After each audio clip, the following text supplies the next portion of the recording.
All right, welcome to Improvising on the LinnStrument, lesson number 4. So if you've been following along, you know we've been focusing on 3 chords, C major, D minor, and E minor. Now, trust me when I say we're going to move on to other chords very shortly. In fact, the next video, we're going to do 4 new chords.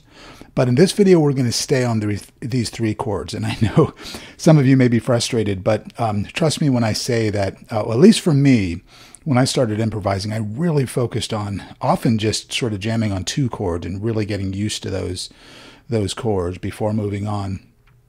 And we've been also focusing our improvisations, or only improvising in this context, with the chord tones. So, you know, using those tones for C major, these tones for D minor, and these tones for E minor. And again, we did some exercises or some sort of patterns that you can find out about in the last episode if you are just tuning in now. But anyway, in this tutorial, what we're going to do is use a technique that sometimes people think about as being maybe a little bit more advanced, actually, but it's a universal technique people use in pretty much every form of improvising. And what it involves is using tones that are outside of the chords and outside of the actual scale that the chords are in. And we'll explain that more and more theory next time. But what I mean by that is, if you look at what we've been doing, we've really been focusing on this area. We've been sort of limiting ourselves to sort of this area and the way it's laid out, and only using the white notes, which for those of you who know about theory know are actually in the key of C major. And we'll again explain more of that in 2 episodes on. But what we're going to do now is open up the opportunity to use any note in that sort of rectangle there. And actually that means that we're using all the notes. We have the potential to use all the notes that are on the LinnStrument. I mean, again, we're focusing on sort of the shape of this rectangle just to make it easy to conceptualize at this point. But now, if we open up these, you could place this rectangle, and you've got any note here basically. By that I mean you've got C, D, E, F, G, A, B, and C, but you also have C sharp, D sharp, F sharp, G sharp, and A sharp. And these can also be called D flat, E flat, G flat, A flat, and B flat. They're called those in different contexts, which we'll talk about at a later time, depending on what key you're in. But anyway, what we're going to, when you're improvising, often you want to think in terms of phrases and then connecting those phrases. And, connecting them in a way that makes sense, at least the way we're learning improvising right now. It makes sense in terms of what you're doing harmony-wise. So, of course, if you're just playing the chord tones, you're staying right within that harmony. If you're going and then moving to D minor,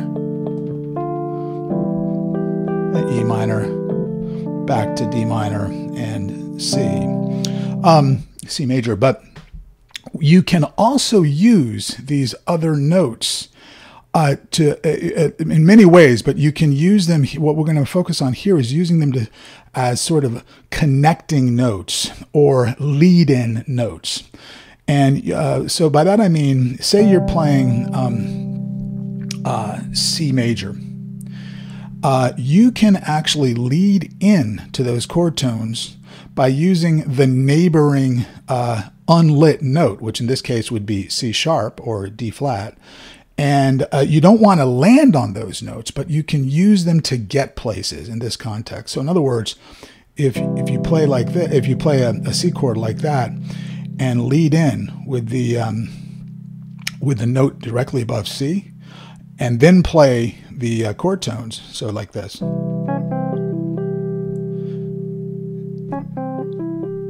That's using what's called a chromatic tone. sometimes they're called different things sometimes, but that's basically a chromatic tone, meaning that it's sort of outside of the of C major, which is what all these chords are in, but it's part of the larger chromatic scale, which is all 12 notes. So, and again, you don't land on them, so you wouldn't say go like.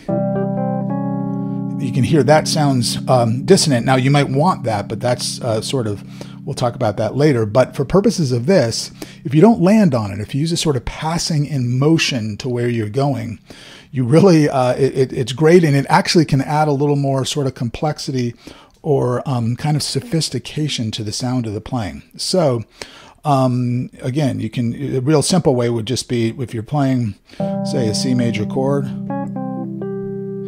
and then you can, now in terms of movement, you can really use these chromatic terms in terms of movement. So say you're playing the C chord and you know you're going to D next. If you're just sort of going, say, playing these two chords, sort of getting used to improvising on those two chords, and say, and then you know you're going to D, you can start on the C, go to C sharp, and then land on the D. So in other words,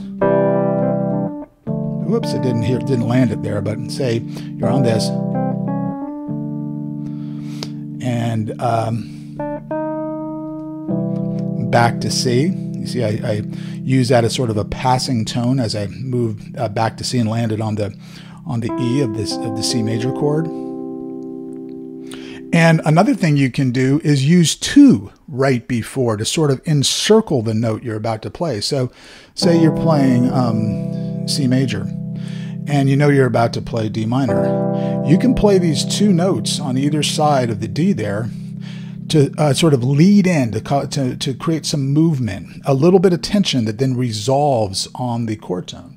So in other words, something like this. And then if you say you wanted to go back to C, you can land on any chord tone, and it really brings it home. So you could know you're going to land on C, but maybe you want to land on the 5th.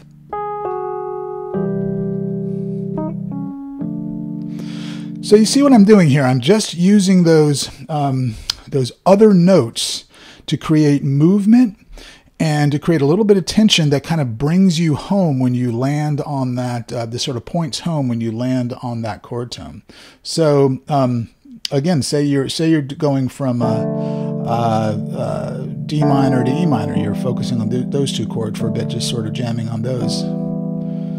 This is where you could use that note up here if you know that B flat. If you know you're playing E minor next, say you're, and then you can lead in to E minor by B flat, and then landing on that note, which is the 5th. Okay, so experiment with this. Just sort of.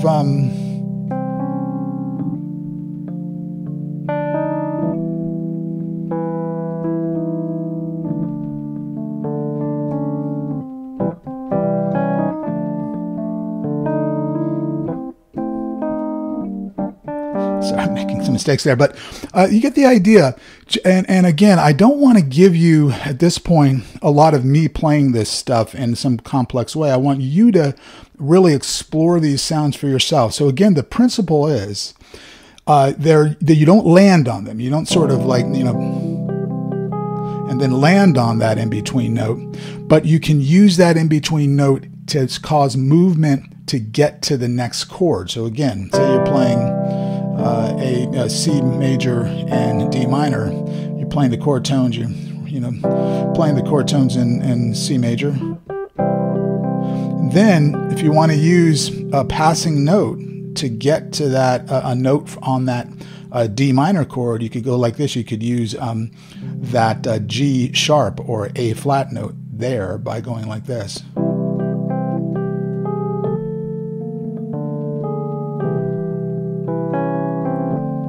Sure, I didn't go to that chord. I'm sorry, I made that mistake. But I think you get the idea. What you're doing is playing the chord tones and then using those in-between notes as a little bit of movement to get to the next note and you want to land on that chord tone next. And then you can just go real simple back and forth. But you can see it creates a little bit of movement.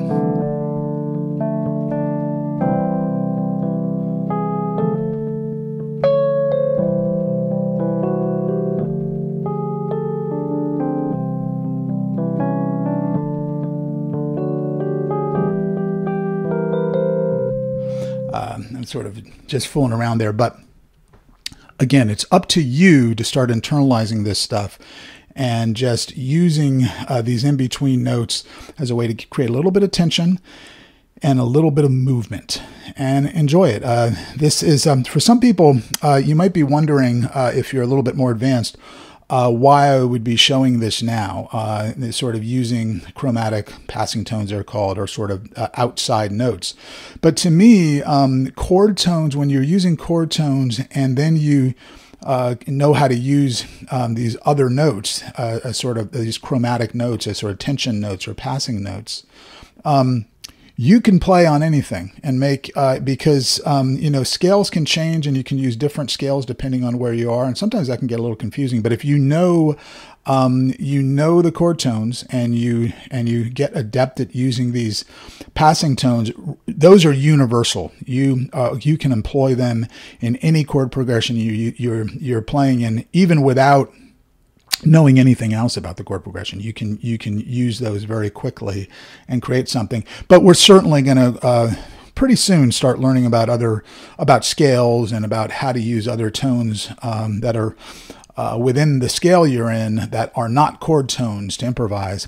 But in my opinion, and you can certainly approach this many different ways, but in my opinion, starting on chord tones and then introducing these passing tones that are chromatic tones outside of the scale is a really solid foundation, because again, it's universal. They're both universally employed in improvising, whether you hear it done, you hear chromatic tones used heavily in, say, bluegrass. You see, in jazz in particular, it's ubiquitous, using tones that are outside of the chord or the scale, but also in rock and roll. Rock players use chromatic tones all the time. One of my favorite so-called rock guitarist, Jerry Garcia, the Grateful Dead, was widely known for liberally using chromatic tones in his playing. So you see it in many different contexts, and it's a good thing to get under your fingers. One other thing, again, I just wanted to point out that I've said before, when you're playing, try to really keep as much of the locus of attention on the feel of playing, the actual feel of your hands on the pads. When your mind starts thinking about stuff, if you could try to keep the highest percentage away from the analytical thoughts that go on, or the sort of self-critical thoughts, and to the actual feeling, the literal sensation of your hand on the pads. That's one thing that is really helpful. And then, of course, the sound. And we went over last time singing the exercises. So, 1, 3, 5, 1, 3, 5, 1, 3, 5. So keep doing that. And you can try, you can try to start singing those chromatic tones, because that will develop your ear even further. At this point, I would say make sure you are singing the chord tones at the very least, or at least practicing doing that. And next time we will actually learn 4 new chords. So we're going to be getting quite a bit more advanced and ramping things up soon, but this stuff that we've done thus far is really foundational. So I hope you enjoy fooling around with these outside the scale or outside the chord tone tones, and I will see you in lesson 5. Thanks for watching.